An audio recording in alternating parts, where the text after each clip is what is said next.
All right, today's August 11th, 2022, and I'm going to be showing you a project that we got coming up next year. It's going to be seeding some Zenith Zoysia grass, and we're going to talk a little bit about the steps that we're going to take to get that area ready for seeding. Standing up here in the front yard, I'm up here near the road, and there's an area between mine and my neighbor's. Part of it's mine, part of it's his. It's just been bare dirt for ever since I built 5 or 6 years ago. Pretty much a storage area for dirt and mulch.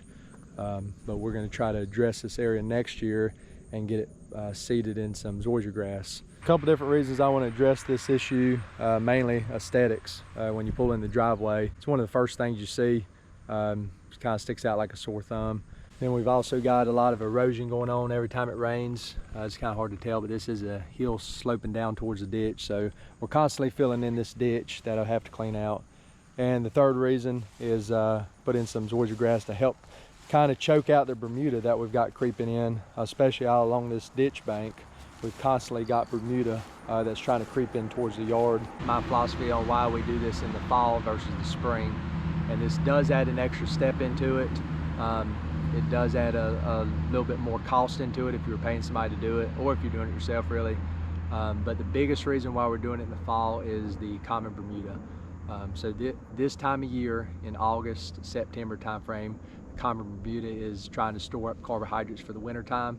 So it's pulling a lot of the nutrients that you give it down into the roots, and that's the key to killing this common Bermuda, is getting those chemicals that you're giving it down into the root zone and eliminating it underground as well as above ground. So the problem with killing it in the springtime, even though it's actively growing and it is uptaking the chemicals, it's just super tolerant to a lot of the chemicals that you give it.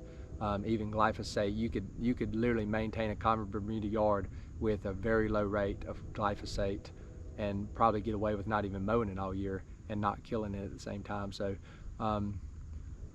the fall time is the time to kill it, and we're going to be talking about the chemicals that we're going to be using. On the flip side of that, we've got a lot of Virginia buttonweed up there, which not really too concerning about. It is kind of a harder weed to control, but the key to killing it is taking care of it in the springtime. And a lot of people make that mistake. They'll go into fall time seeding. Same thing with some of the POA species. Need to be killed in the springtime. They just cannot be controlled in the fall time.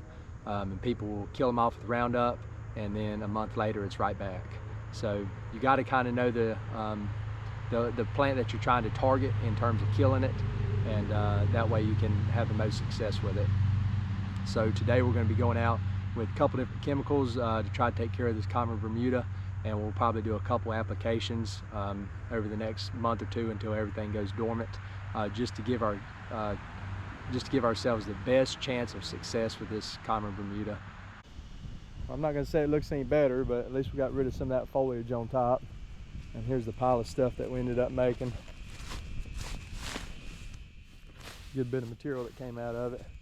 And I did not realize how deep it was down on this end of the ditch.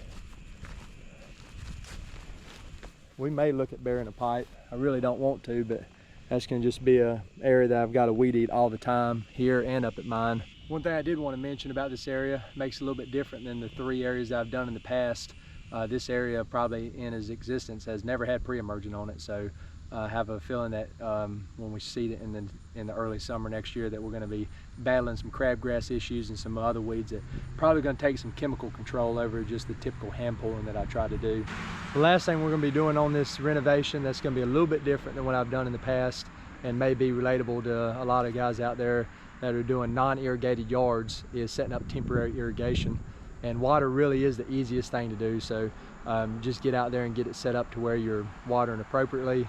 Make sure you don't throw away all this time and effort that you put into the preparations on just watering it. So we're going to talk about the sprinklers I like to use, the hoses, the timers, all that stuff, and show you how a DIY irrigation setup can really help you be successful in growing this zoysia seed.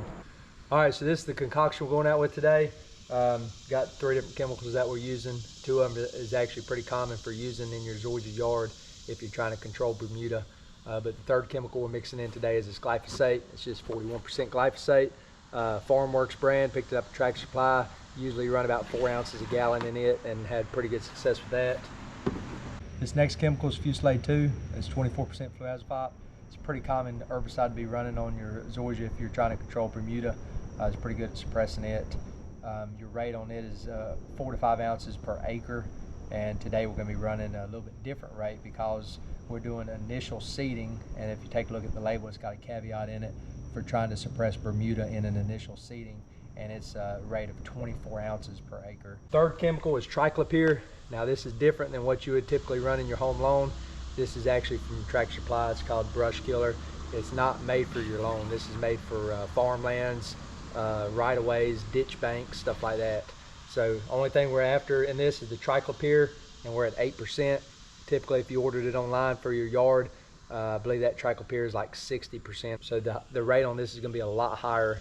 So just a learning experience right there. Don't just blindly follow somebody else's rates, because we might be running about 5 ounces per 1,000 square foot, whereas your other triclopyr you might only be running like 3/4 of an ounce. So it's got a couple other things in it we're not really too worried about. We're after that triclopyr.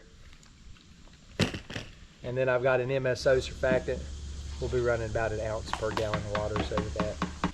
We'll check back with this in a couple weeks. We'll probably do at least 3 total glyphosate applications on this. I'd like to plant this fall with some fescue, so I'm going to have to check on those reseed dates, but it seems like it's about 30 to 45 days after a triclopyr or Fusilade application. I appreciate y'all watching. If you got any questions or comments, leave them below.